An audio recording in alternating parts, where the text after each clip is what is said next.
សន្ទុះប្រាក់ដុល្លារអាមេរិកបានធ្លាក់នៅជុំវិញតម្លៃ 97.2 កាលពីថ្ងៃច័ន្ទដោយបន្តនៅកម្រិតទាបបំផុតចាប់តាំងពីខែកុម្ភៈឆ្នាំ 2022 ដោយសារទីផ្សារបានដាក់ទំនុកចិត្តជាមួយនឹងទស្សនវិស័យគោលនយោបាយហិរញ្ញវត្ថុរបស់ធនាគារកណ្ដាលអាមេរិកអំពីផែនការបន្ទាបអត្រាការប្រាក់បញ្ហាការព្រួយបារម្ភអំពីសារពើពន្ធកើនឡើងនិងភាពមិនច្បាស់លាស់នៃពាណិជ្ជកម្មដែលកំពុងបន្តវិនិយោគិនកំពុងរង់ចាំទិន្នន័យការងារសំខាន់ៗរបស់សហរដ្ឋអាមេរិកនៅសប្តាហ៍នេះដែលអាចបង្ហាញអំពីសញ្ញានៃភាពប្រសើរឡើងតិចតួចក្នុងទីផ្សារការងារនិងពង្រឹងករណីការព្យាករណ៍សម្រាប់ការកាត់បន្ថយអត្រាការប្រាក់នៅដើមខែកក្កដាខាងមុខនេះខណៈពេលដែល Fed ពីមុនបានលើកឡើងពីភាពល្អនៃទីផ្សារការងារជាហេតុផលដើម្បីឲ្យ Fed រក្សាភាពអត់ធ្មត់ក្នុងការសម្រេចចិត្តប៉ុន្តែរបាយការណ៍ការងារនៅខែមិថុនាដែលខ្សោយអាចជំរុញឲ្យអ្នកបង្កើតគោលនយោបាយរបស់ Fed ធ្វើសកម្មភាពឆាប់ៗទន្ទឹមនឹងនេះការផ្ដោតអារម្មណ៍នៅតែមានចំពោះគម្រោងកាត់បន្ថយពន្ធក្នុងស្រុកនិងការចំណាយដែលកំពុងស្ថិតក្រោមការពិចារណារបស់ព្រឹទ្ធសភាដែលត្រូវបានព្យាករណ៍ថានឹងបន្ថែម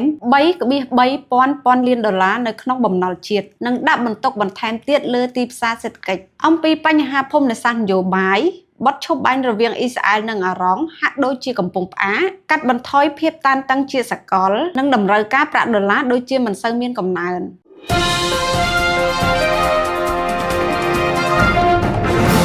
មាសបានកើនឡើងដល់ប្រហែល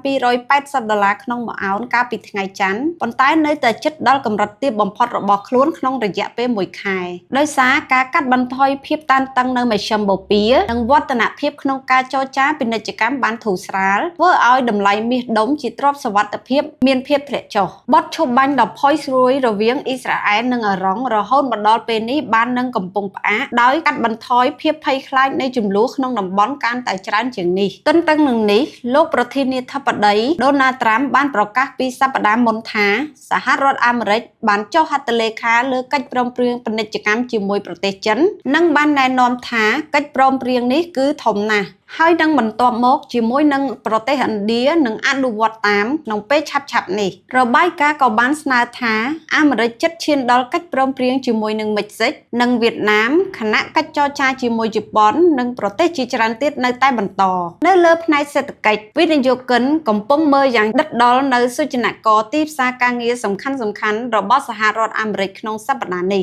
រួមទាំងទិន្នន័យការបើកការងាររបាយការណ៍ការងារ ADP និងរបាយការណ៍ការងារដែលមិនបូកបញ្ចូលផ្នែកកសិកម្មដែលអាចផ្ដល់ការយល់ដឹងបន្ថែមទៅលើផ្លូវសម្រេចចិត្តលើអត្រាការប្រាក់របស់ធនាគារកណ្ដាលអាមេរិក